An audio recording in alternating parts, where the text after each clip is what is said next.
C'était comme s'il y avait deux Ed Gein, celui qu'on côtoyait tous les jours et celui qui déterrait les morts la nuit. Les éléments s'accumulaient et l'affaire devenait de plus en plus grave. Ils ont notamment trouvé des bols fabriqués avec des crânes humains. Ces choses n'arrivaient pas dans les années 50 dans des petits villages comme Plainfield. Ce qu'il a fait est contre nature. C'est de la folie.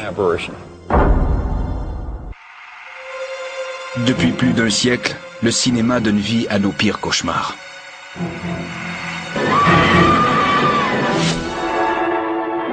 On nous fait généralement peur en imaginant l'inimaginable, mais c'est encore plus horrible quand l'histoire est véridique. Inspiré d'un fait vécu. Cette petite phrase suggère que les événements se sont réellement produits et elle rend un film d'autant plus pertinent et encore plus terrifiant. Norman Bates dans Psychose. Leatherface dans Le Massacre à la tronçonneuse. Buffalo Bill dans Le Silence des agneaux. Tous ces personnages ont été inspirés de mêmes faits vécus. Des crimes indicibles d'un seul homme. Il s'appelait Ed Gein. Les bons auteurs de fiction pouvaient s'inspirer de Ed Gein pour créer à peu près tous leurs personnages de films d'horreur, parce qu'à lui seul, il en a toutes les caractéristiques. Gein a commis des crimes contre les vivants et contre les morts. Les actes pervers de cet esprit dérangé révèlent à cette société bon enfant le démon qu'elle porte en son sein.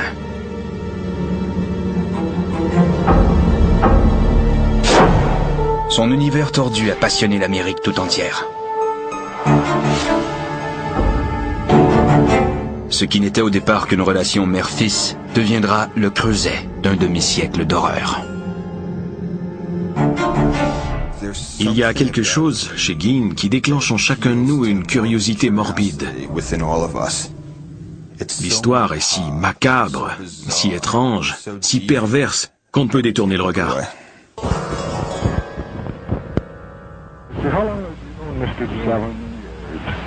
What kind of a man did you know him as? Well, he's a nice man, just like anybody else. The only difference I'd say in the man, he seems to be a little hot.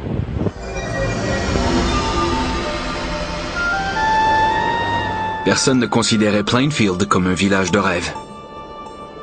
À l'automne 1957, il comptait quelques 700 habitants. Des gens tranquilles et travaillants, vivant sur les basses plaines du Wisconsin. On y trouvait la principale quincaillerie de la région, un marché d'alimentation, un ou deux restaurants et un bar. À peu de choses près, il était tout à fait semblable à une centaine d'autres villages du Wisconsin. Tout cela a changé au cours d'un week-end glacial, suite à une disparition mystérieuse et une terrible découverte.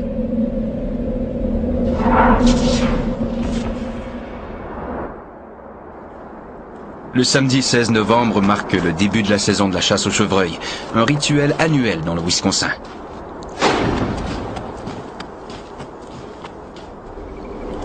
À Plainfield, on ne chasse pas pour le plaisir, mais pour manger. Les prises sont suspendues dans les granges où elles sont ensuite dépecées, éviscérées et découpées en morceaux. Tous les hommes allaient à la chasse et la rue principale était donc presque déserte.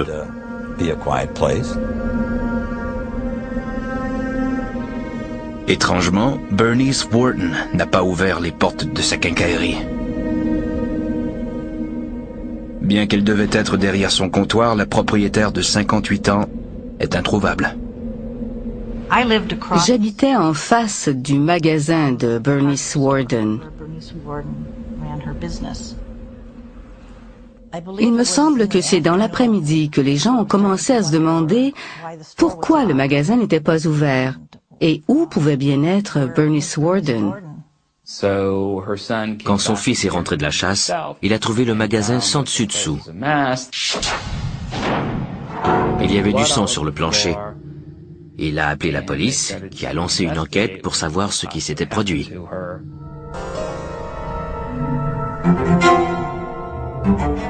Interrogé par la police, le fils de Bernice Wharton parle d'un client habituel qui était justement venu la veille pour vérifier le prix de l'antigel.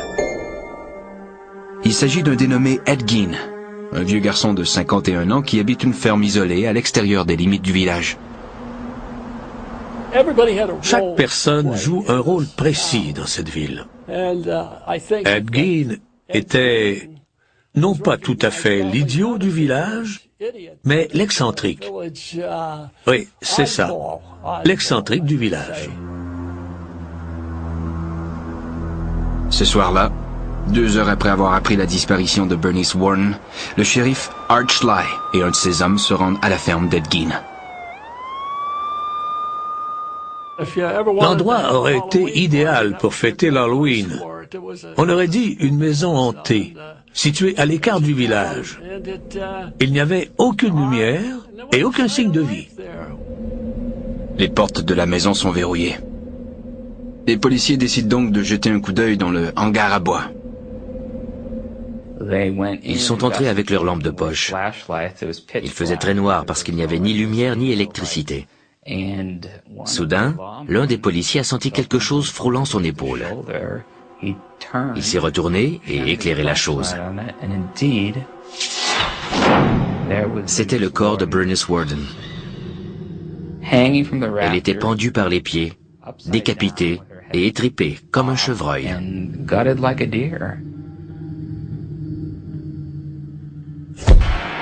Ed Gein est arrêté le soir même. Le laissant en cellule à la prison du comté de Waushara, les policiers poursuivent la perquisition. Ils entrent prudemment dans la maison où une scène horrible les attend. Ils se rendent compte que la mutilation du corps de Bernice Wharton n'est que la plus récente horreur commise par Ed Gein.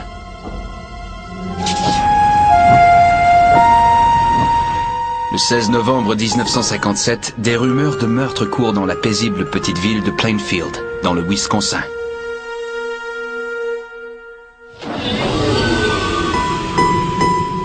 Le corps mutilé et décapité de Bernice Wharton a été découvert le soir même dans un hangar appartenant à un résident de 51 ans, Ed Gein. Gein est emprisonné et les policiers s'apprêtent à entrer dans sa maison pour la première fois. La nuit est froide et noire, et il n'y a pas d'électricité. Les hommes ne disposent que de lanternes et de lampes de poche pour éclairer la scène. Toute la maison de Gein était dans un état de malpropreté dégoûtant. Elle était encombrée de déchets accumulés depuis des années. C'était le chaos total. Le ménage n'avait jamais été fait. La cuisine était sans dessus-dessous. Il y avait de la vaisselle sale partout, des journaux jonchaient le sol, un vrai dépotoir. Les policiers trouvent toutefois beaucoup plus que de la saleté. Des restes humains sont éparpillés un peu partout dans la maison. Les enquêteurs étaient abasourdis et stupéfiés de découvrir une incroyable collection d'objets fabriqués avec des restes humains. Il y avait entre autres des calottes crâniennes converties en bols. Ils ont aussi trouvé des breloques qui étaient en réalité des mamelons humains enfilés. Ils ont trouvé un interrupteur à cordon d'une lampe fabriquée avec des lèvres de femme. Ils ont trouvé un tas d'autres restes humains. Dans ce qui semblait être la salle de séjour, ils ont trouvé des abat-jours et des fauteuils tapissés de lambeaux de peau humaine.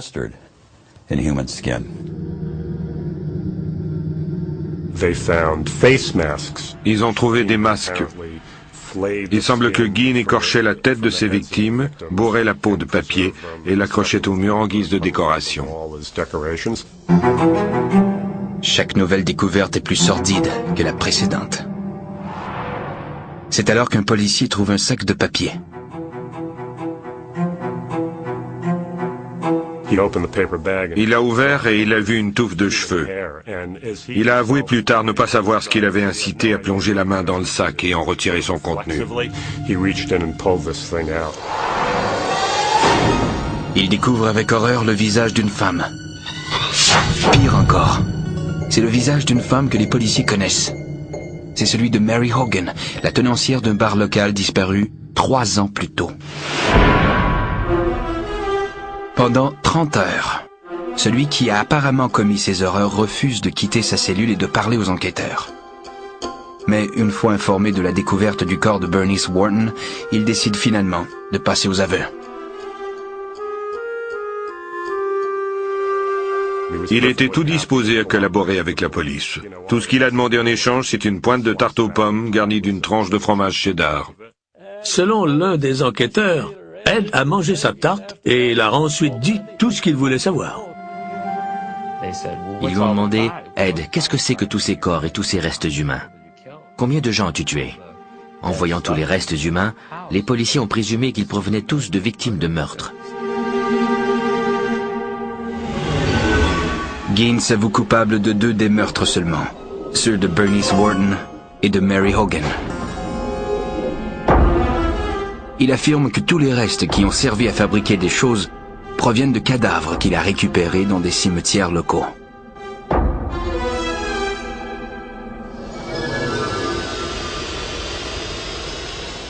Plainfield s'est éveillé ce dimanche en se rendant compte que la communauté abritait un monstre du nom de Ed Gein depuis des années. Mon père se sentait incapable de nous dire ce qui s'était passé. Il nous a demandé de venir voir le bulletin de nouvelles télévisé avec lui. Ed est apparu à l'écran et j'ai dit « Oh mon Dieu, c'est Ed !» Nous étions tous sous le choc. Nous étions sidérés. On n'en croyait pas nos oreilles. C'était si horrible. Nous étions stupéfiés, sous le choc, je suppose. C'était difficile d'en parler. Ce n'est pas seulement le meurtre de Bernice Wharton qui nous perturbait. C'est l'ensemble des choses terribles qu'il avait faites qui bouleversaient tant les gens.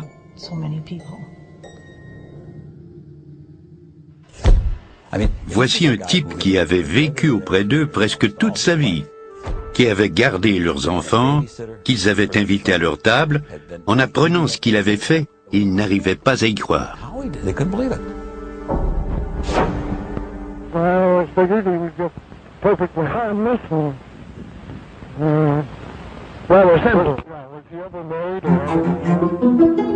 L'onde de choc se propage rapidement dans toute l'Amérique. Des hordes de journalistes déferlent sur la petite ville. De psychotique anonyme, Ed Gein est transformé en véritable icône culturelle. Sa folie trouve sa source dans son enfance où, pour paraphraser Norman Bates, une mère est la meilleure amie qu'un garçon puisse avoir.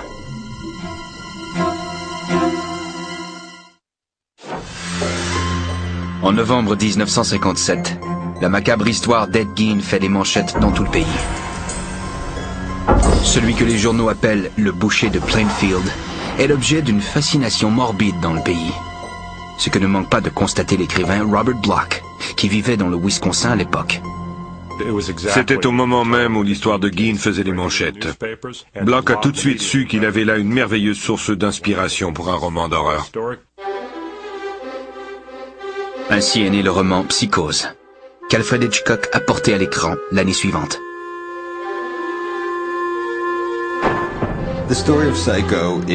Psychose est l'histoire de Norman Bates, un célibataire profondément marqué par sa mère. Ce fils et maman gèrent un motel et assassinent les jeunes femmes qui provoquent chez lui des désirs ou des impulsions sexuelles. L'un des principaux éléments qu'il a retenu de l'affaire Gein est la relation psychologique entre Ed et sa mère, qu'il utilise pour décrire les liens entre Norman et sa mère. Augusta Gein est morte depuis 12 ans lorsque les policiers entrent dans la maison qu'elle partageait jadis avec son fils. Passant d'une pièce à l'autre à la recherche d'indices qui expliqueraient ce qui incite un homme à commettre de tels crimes, il trouve une porte condamnée. Après avoir découvert tant d'horreurs déjà, il se demandait ce que pouvait encore cacher cette porte close. Quand ils l'ont défoncée, ils ont découvert une pièce parfaitement préservée. C'était la chambre à coucher de la mère de Gein. Le lit était fait, il y avait une Bible sur la table de nuit, la chambre était très poussiéreuse et dégageait une odeur de moisi. Le papier peint était d'un rose défraîchi. On aurait dit un temple consacré à sa mère. À la suite de son arrestation, Ed Gein est soumis pendant 1 mois à une évaluation psychiatrique ordonnée par la cour. Il en ressort un portrait de la vie derrière les portes closes de la ferme de Plainfield et de la descente d'Ed Gein dans l'enfer de la folie.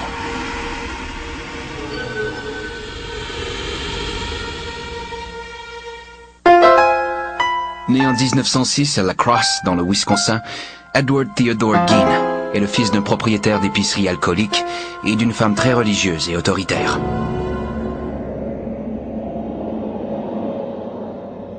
Lorsqu'il a 8 ans, sa mère, Augusta, décide que la famille doit quitter La Crosse. Il semble qu'elle ait pris cette décision parce qu'elle considérait que le Cross était un lieu de perdition, comme Sodome et Gomorrhe. Avec l'argent provenant de la vente du magasin, la famille s'installe sur une ferme de 80 hectares, à Plainfield. Dans cet endroit isolé, la dynamique familiale devient de plus en plus étrange. Monsieur Gein avait une étrange relation avec sa mère. Il l'aimait et la détestait tout à la fois. Il l'écoutait, l'admirait et restait constamment auprès d'elle. Elle était très dévote, pour ne pas dire bigote. Elle était très dominatrice et très résolue.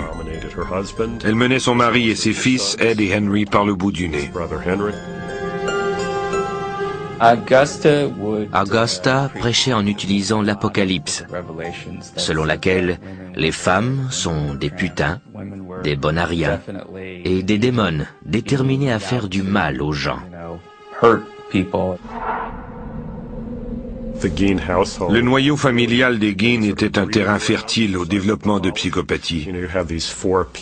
Vous avez ces 4 personnes soudées les unes aux autres et dominées par la mère. C'est un véritable incubateur de folie.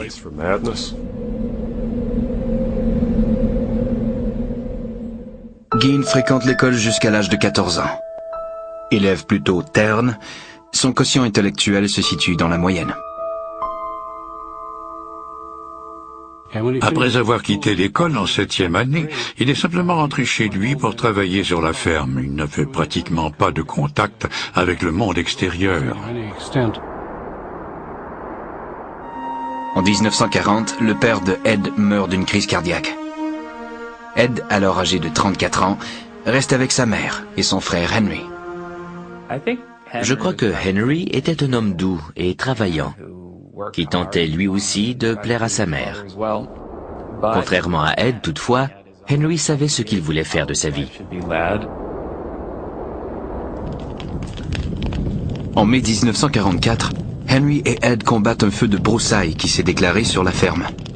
Selon Ed, l'incendie était hors de contrôle et il a perdu son frère de vue. Il s'est présenté à la police pour dire qu'il ne savait pas où se trouvait Henry. Pourtant, il les a menés directement à son cadavre. J'ai entendu des rumeurs selon lesquelles Henry portait des blessures suspectes à la tête. Comme la famille était très affligée par cette tragédie, on s'est désintéressé de l'affaire, sous prétexte qu'ils avaient suffisamment souffert.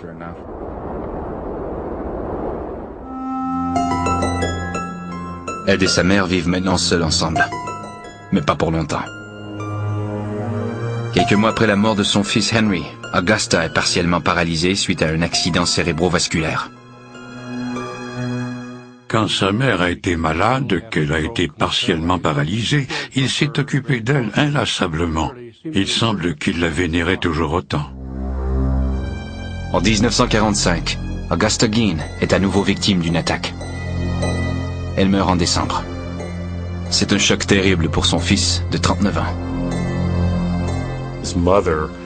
Sa mère avait totalement sapé sa virilité dans tous les sens du mot.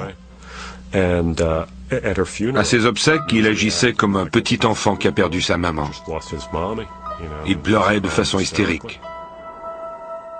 Tout ce qu'il avait au monde avait disparu. Sa famille était tout ce qui l'empêchait de sombrer dans la folie.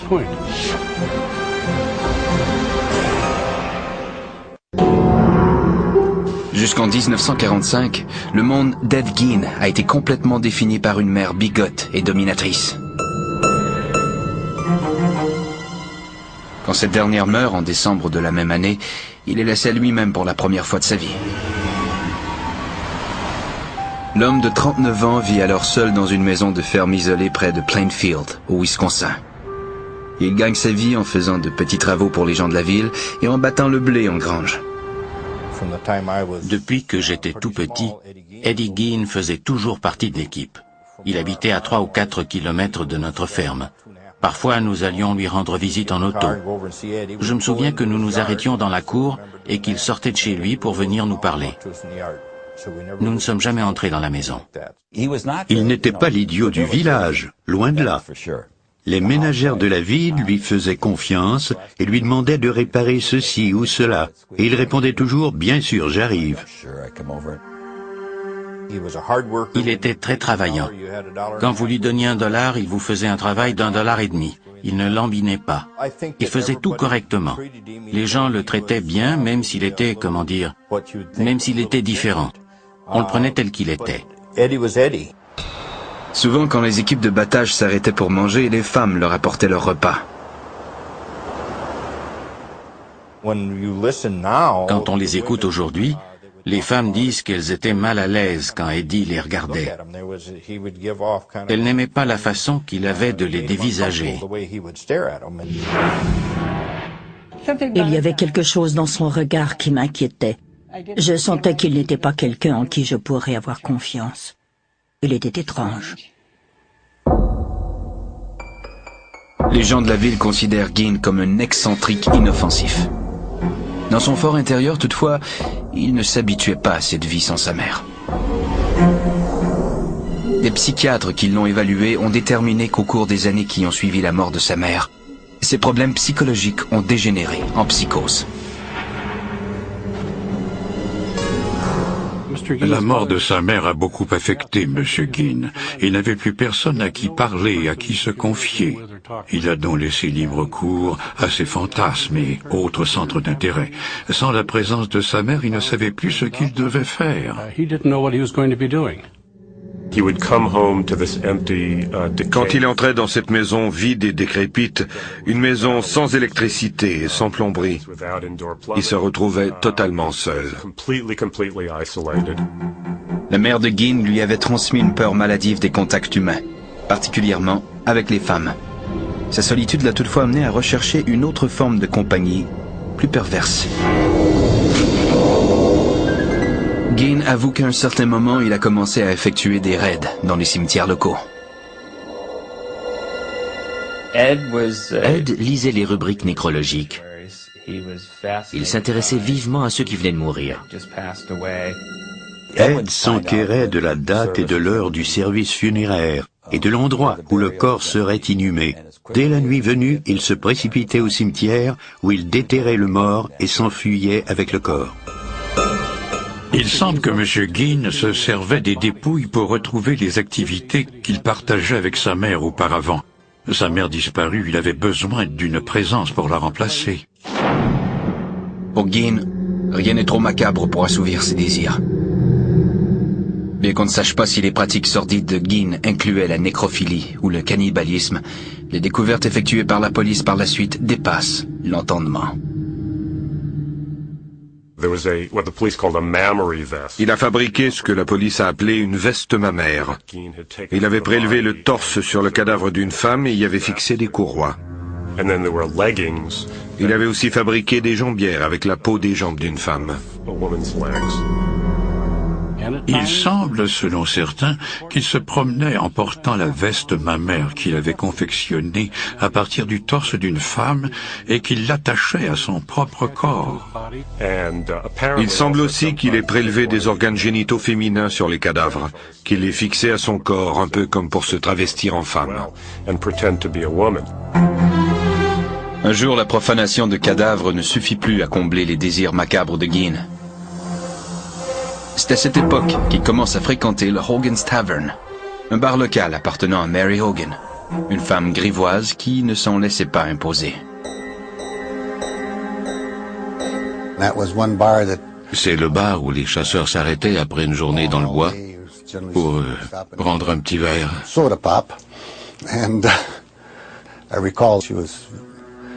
Elle était énorme, très joviale et blagueuse. On la surnommait Bloody Mary. Mary Hogan était très vulgaire. Elle parlait et jurait comme un charretier. Je crois que lorsqu'il a rencontré Mary Hogan, Gein a vu l'envers grotesque de l'image qu'il conservait de sa mère. L'après-midi du 8 décembre 1954, un fermier du coin s'arrête au Hogan's Tavern pour acheter de la crème glacée pour sa fille. En entrant dans le bar, il a tout de suite vu que quelque chose n'allait pas. Il y avait du sang et de l'argent éparpillés sur le plancher. Il a tourné les talons et il est sorti de là. Mary Hogan avait disparu. Quand Mary Hogan a été portée disparue, des gens de la ville ont avancé l'hypothèse qu'elle avait été assassinée. Chose certaine, elle s'était volatilisée sans laisser de traces. Les policiers examinent le peu d'indices dont ils disposent. Ed Gein n'a jamais été interrogé. Personne ne le soupçonne. Il était impensable que ce vieux garçon tranquille et travaillant puisse être un meurtrier.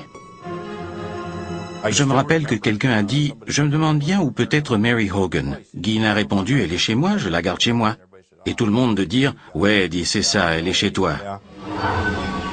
Des indices ne menant nulle part, il semble que la disparition de Mary Hogan restera un mystère jusqu'au 16 novembre 1957, lorsque la police découvre sa tête dans un sac de papier chez Ed Gein. Peut-être voulait-il l'intégrer dans sa vie et que c'était sa façon de l'épouser. Mais la mariée n'était qu'un cadavre.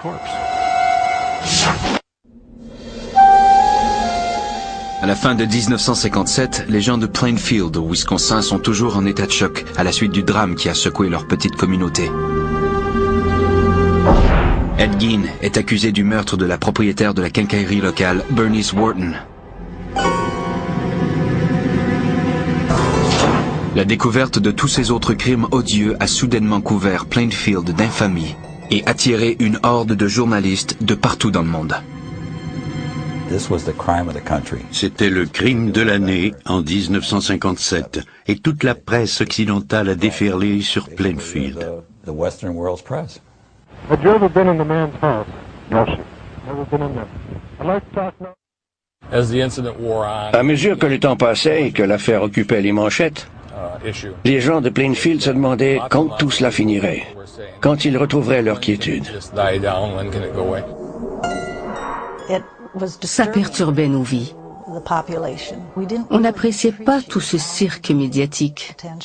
Un reporter britannique m'a interpellé dans la rue. Je lui ai dit que je n'avais rien à dire et j'ai poursuivi ma route. Ailleurs au pays, une nouvelle mode se répand. C'est ce qu'on a appelé plus tard l'humour Gein.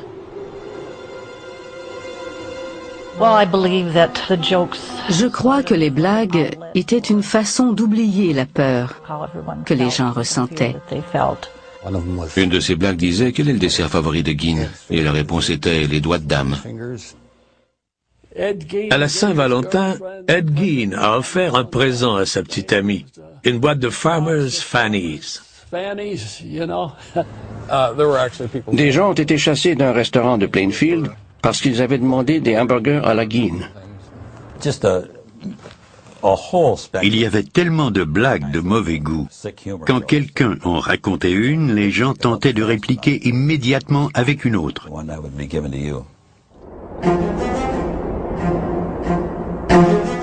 Le 6 janvier 1958, le tribunal doit décider si Gein est suffisamment sain d'esprit pour répondre du meurtre de Bernice Wharton.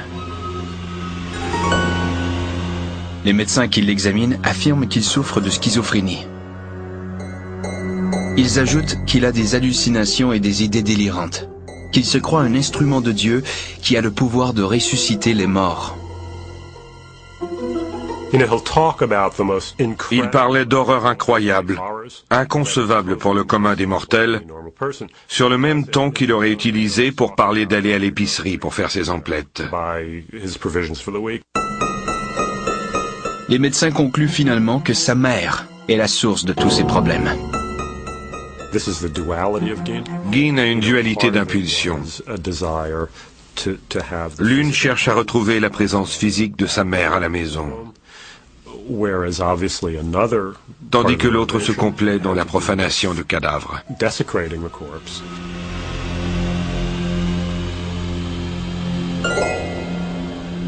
Le journaliste Dick Leonard était assis aux côtés de Gein vers la fin de l'audition sur son aptitude mentale. Il dit avoir perçu la peur et la folie derrière le masque du monstre. J'ai regardé Ed et il m'a regardé. J'ai vu qu'il était très nerveux, qu'il avait peur. Il m'a demandé « Qu'est-ce qu'ils vont me faire? Qu'est-ce qu'ils vont me faire ?» Le juge a demandé le silence. Ma main était appuyée sur la balustrade et il s'en est emparé et l'a serré, comme si j'étais sa mère ou je ne sais trop quoi. Cet après-midi-là, le juge décrète que Ed Gein est mentalement inapte à subir son procès. Il est donc envoyé dans une institution psychiatrique du Wisconsin pour les criminels souffrant d'aliénation mentale.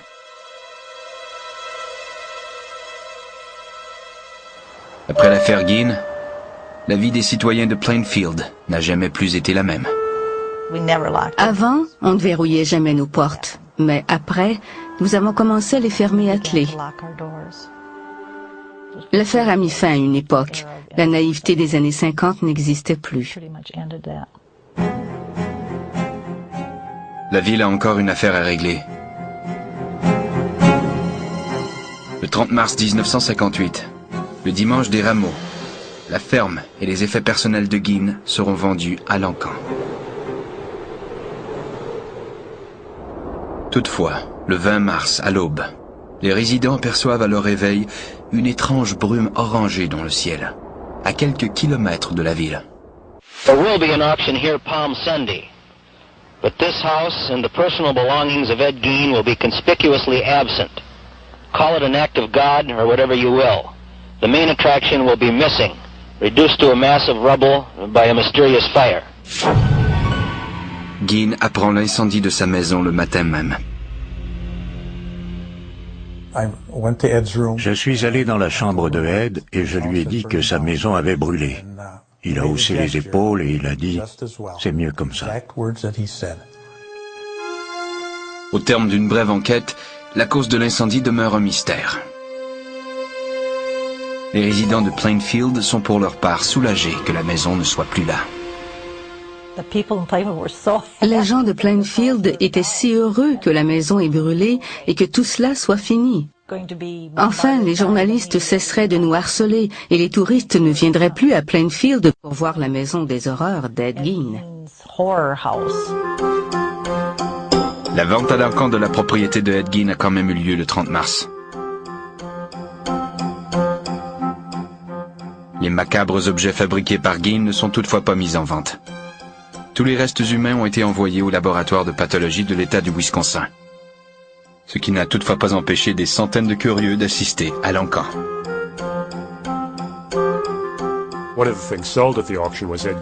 La voiture de Ed Gein a été vendue à un type très astucieux qui faisait partie d'une foire et qui l'a amené en tournée.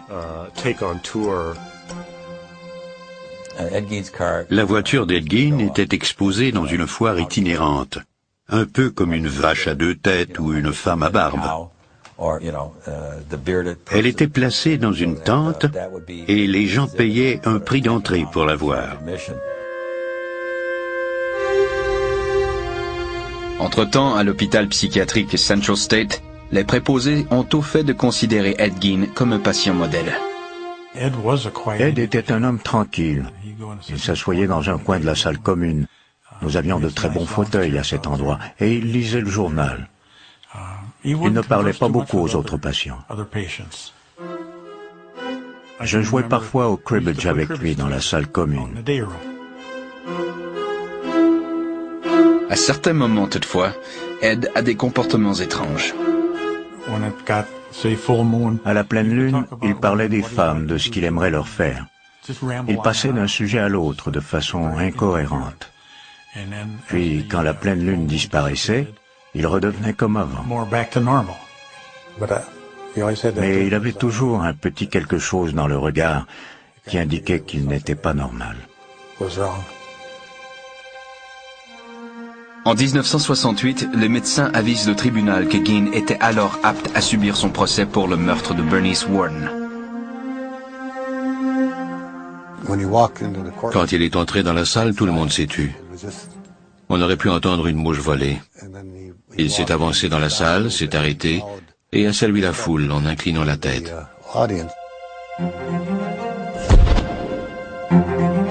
Au terme d'un procès de 9 jours, le juge le déclare coupable. L'homme de 62 ans est alors reparti vers l'hôpital psychiatrique pour y finir ses jours. Avec le temps, la honteuse renommée d'Ed Gein s'est estompée. Mais ses actions démentielles choquent toujours et continuent d'éveiller nos craintes les plus profondes.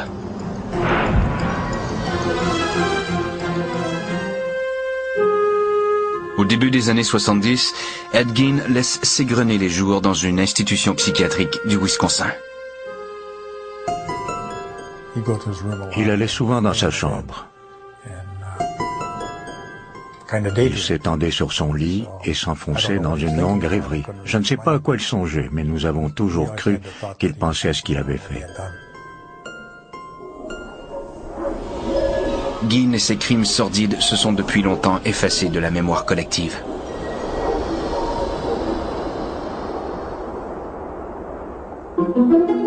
Par contre, l'histoire du boucher de Plainfield est ancrée dans les profondeurs les plus sombres de la psyché américaine.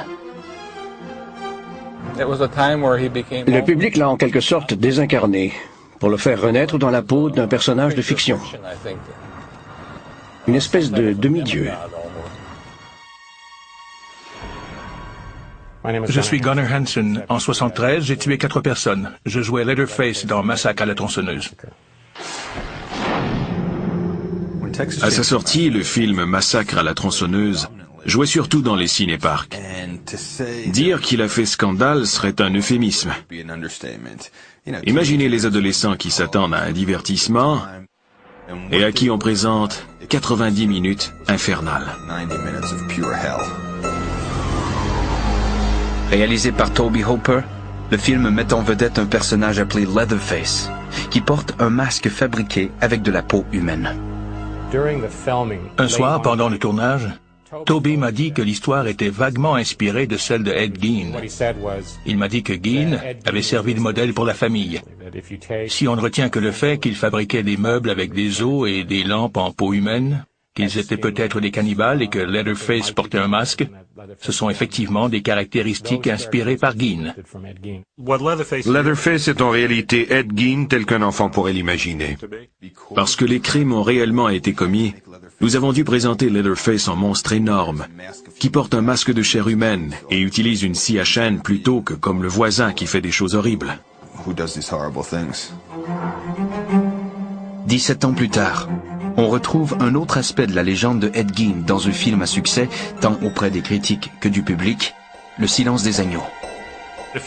Dans Le Silence des agneaux, Buffalo Bill essaie de se confectionner un costume avec des restes humains de femmes, ce qui est directement inspiré de Gein. Le meurtrier, le voleur de cadavres, tout ce que vous voulez retrouver dans un bon film d'horreur, c'est lui. C'est ce qu'il a fait. L'imagination a entraîné Ed Gein dans toutes les directions. L'ironie, c'est que Gein était encore plus tordu que Norman Bates, plus terrifiant que Leatherface et plus psychotique que Buffalo Bill. Gein était tout cela et pire encore. Un film indépendant à petit budget sur la vie de Ed Gein est arrivé sur les écrans en 2001. J'ai pensé qu'Ed Gein serait un bon sujet de film, vu l'état mental de l'individu. C'était un homme qui vivait seul avec ses fantasmes, sa solitude et sa maladie mentale. Puis un jour, il sombre dans la folie et devient un meurtrier.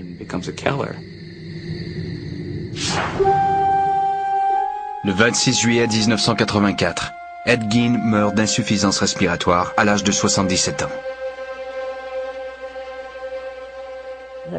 Les gens n'ont pas vraiment réagi à l'annonce de sa mort. Ils disaient simplement « Il est parti, il est mort ». Ed Gein a été enterré à l'endroit le plus approprié pour lui, aux côtés de sa mère dans le cimetière de Plainfield. Depuis la mort de sa mère en 1945, il avait toujours rêvé de la retrouver. Son vœu s'est réalisé. Quelque temps après sa mort, la pierre tombale de Ed Gein a été volée. Retrouvée un peu plus tard, elle est maintenant conservée au bureau du shérif du comté de Waushara. Encore aujourd'hui, les préposés à l'entretien du cimetière découvrent des lettres d'amour et des fleurs déposées sur sa tombe.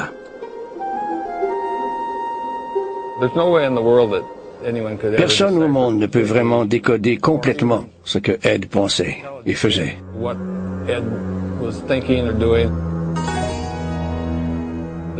Ce qu'il a fait est contre nature. C'est de la folie.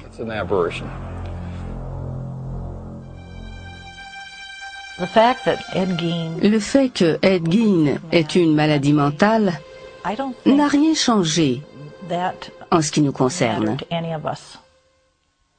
Quel qu'ait été son état, il a fait des choses horribles et nous n'éprouvons aucune sympathie pour lui. M. Gein est un exemple de monstre caché. Ses voisins ne le connaissaient pas vraiment. Il paraissait normal et c'est pour ça qu'il a pu leur sembler sain d'esprit jusqu'au jour où ses crimes ont été découverts. Évidemment, on ne saura jamais. Tenter de savoir comment Ed Gein est devenu Ed Gein, c'est comme se demander ce qui fait que Mozart était Mozart. On ne sait tout simplement pas.